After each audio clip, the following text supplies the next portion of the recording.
Alrighty, so Steve, you're going to introduce this episode now. Oh, Lord, here we go. On my count, ready? 3, 2, 1.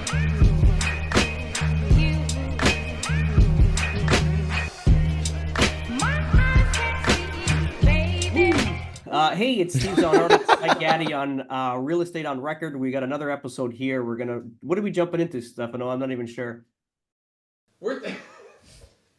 Today, we're talking about the beauty that is Steven is in Florida. He is boots on the ground, developing, selling, buying, doing it all. Now, if a guy like me or a guy like Mike is excited to come and move to the Sunshine State, Steve, could you please tell everyone what are we in store? What's in store for us? What kind of complications are we going to deal with? Paper trails, T4s, T2s, all that stuff. What are we going to deal with?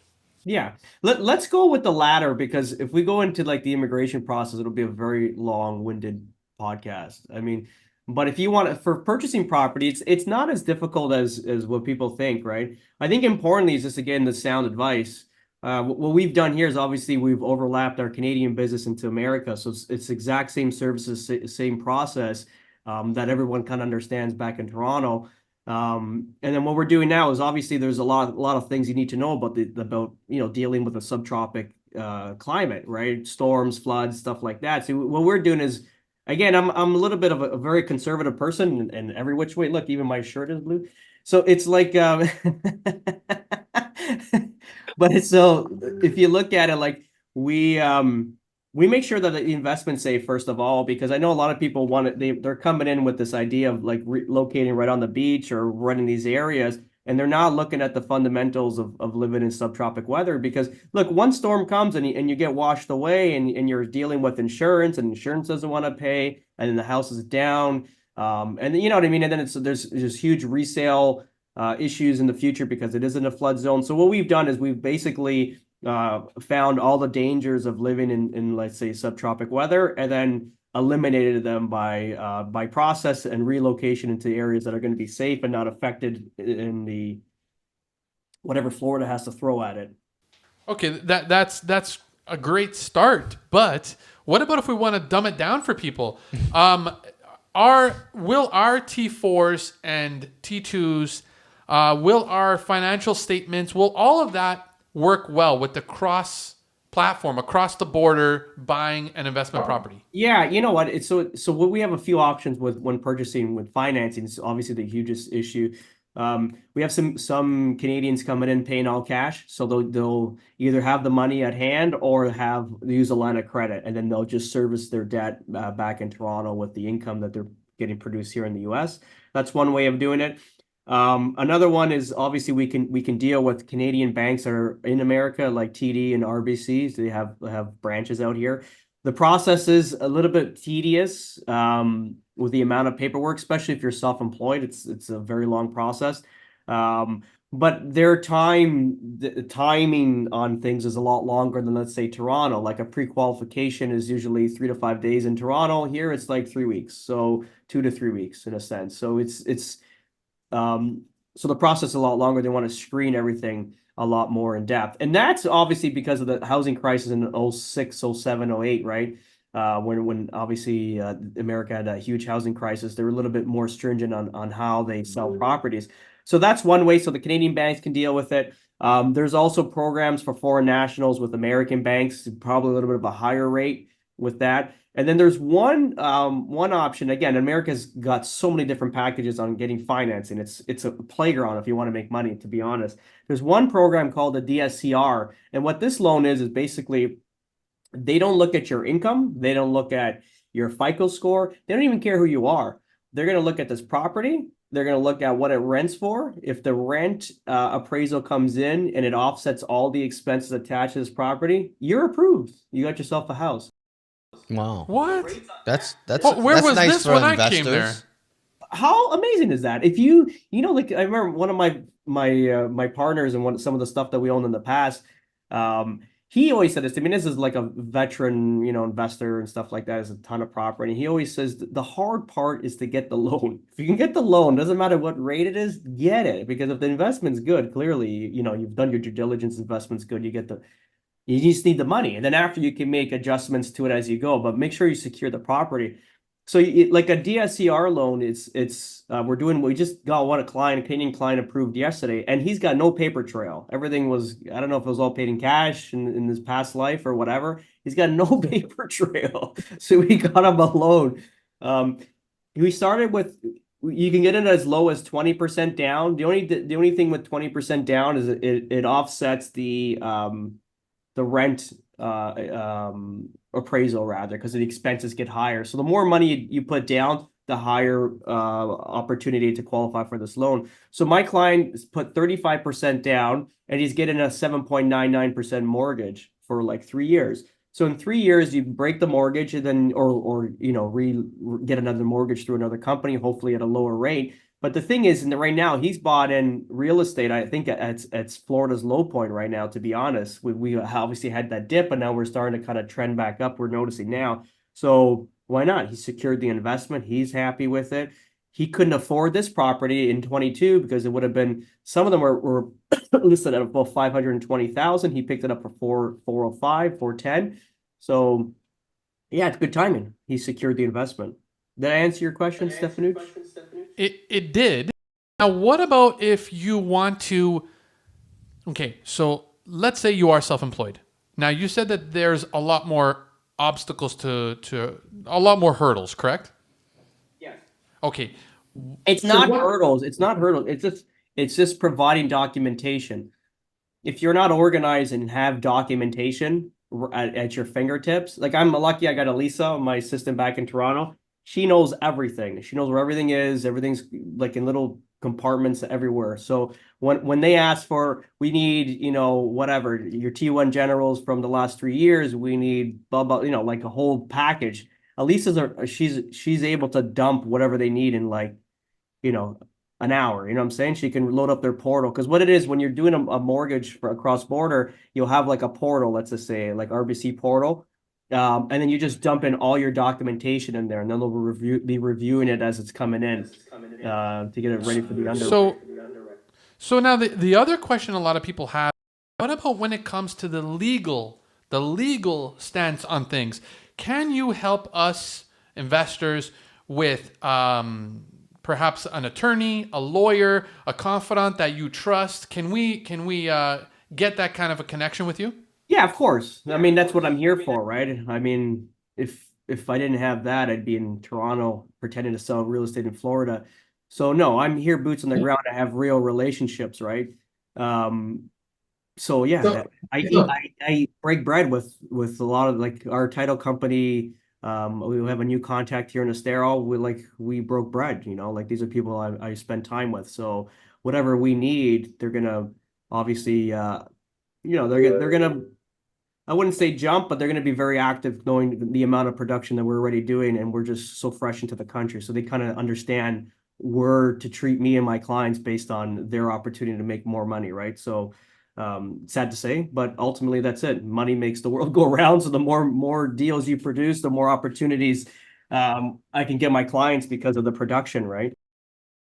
and another thing, Steve, that you now did, and I know that Mike can agree with me, and I think a lot of people are going to say that this is probably one of the best features of using you to buy any Florida property, is the fact that you also have a division of property management. So explain to me why that is so crucial now that you're able to be boots on the ground there for us because we won't be there.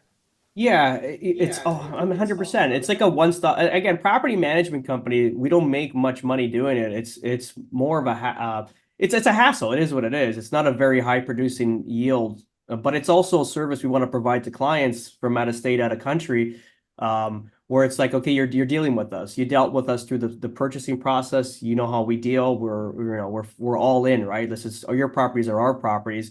And my wife, she heads up that department. And it's nice. Like, I mean, if I have to get involved, I do. And if I have to go check in on tenants, like obviously to have that more masculine approach to things if I have to go in there. So it's good. Like, you know what I mean? It's obviously investments protected.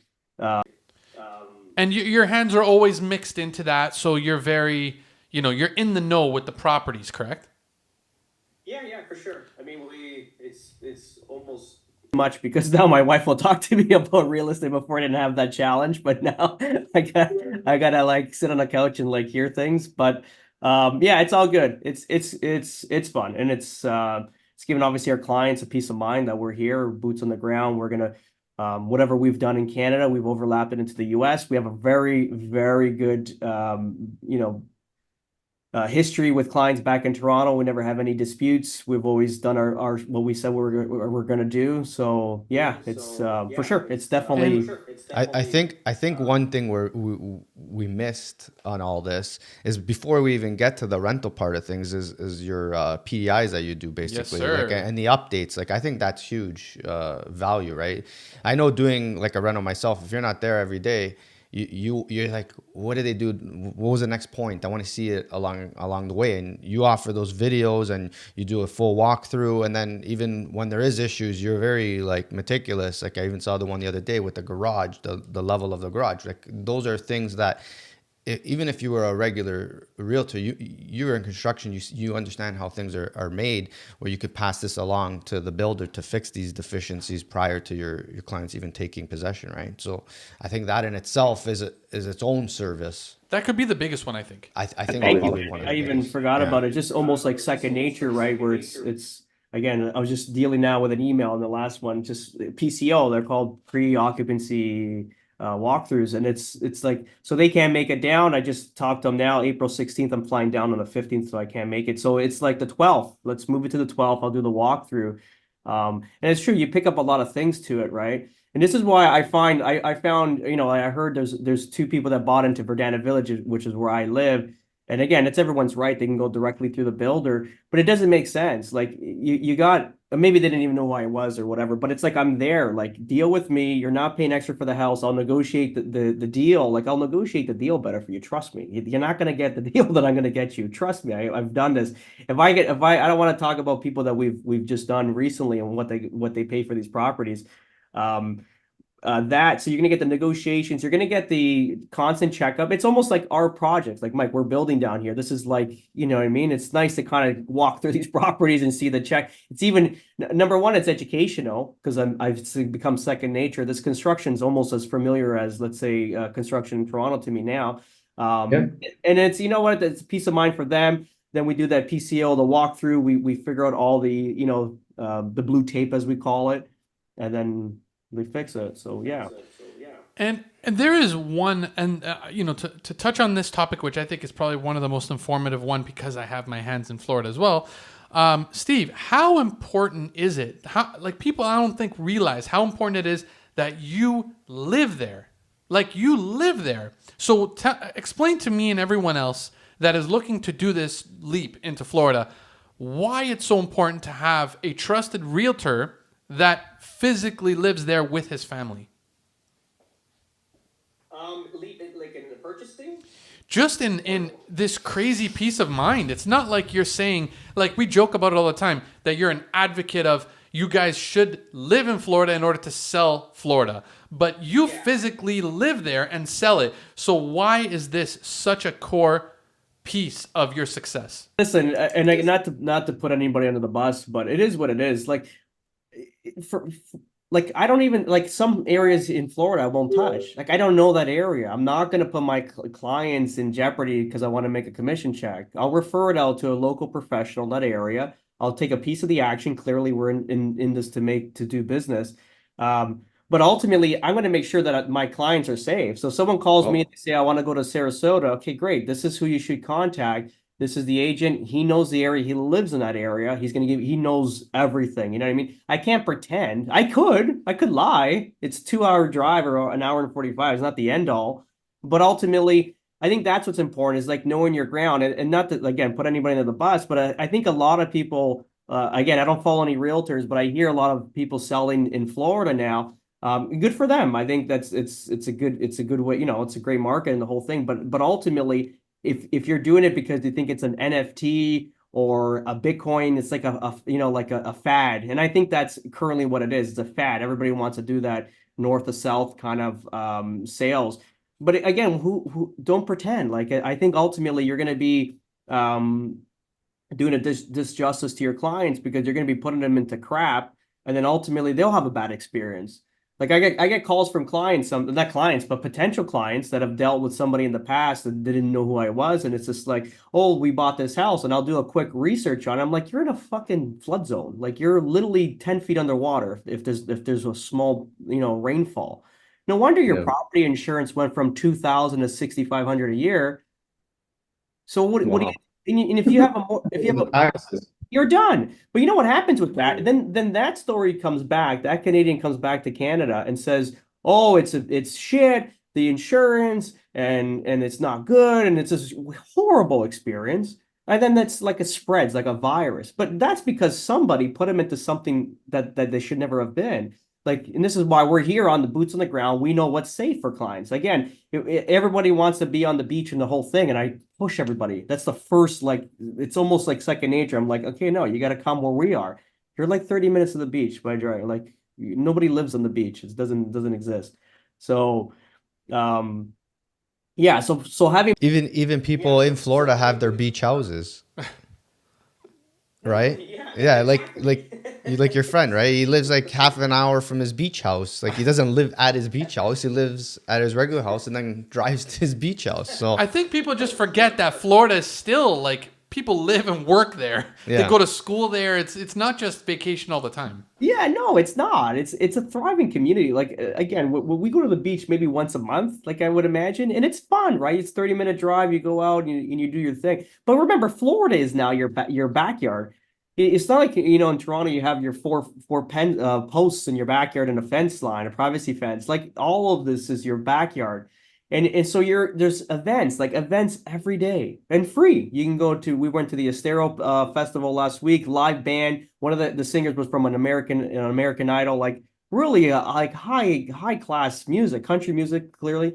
Um, car shows, car culture is amazing. The food culture, the art culture, like everything's amazing. My backyard. We went to Disneyland last week. This is my backyard. I went to Sebring on the same weekend. I went on Saturday. Sebring, 12 hours of Sebring, IMSO WeatherTech series. This is like one step down from Formula One. Like, are we joking? It's in my backyard. Daytona, 24 hours of Daytona. Again, IMSO WeatherTech series. Like, this is I went there by myself. I didn't care. No one wants to come. I drove out an hour and a half. I went to Sebring. I was like in awe. I'm like, this is my new backyard. in glory. You, Yeah. you know what else is in our backyard, Steve? Where they can find us. That's what's in our backyard. Knows this one. like, They can find us on Spotify, YouTube, Instagram at Mike Gaddy Realtor, and you can find Steve at Steven at Leonardo. Steve Leonardo. And we'll see them next time. Have a good one. Ciao.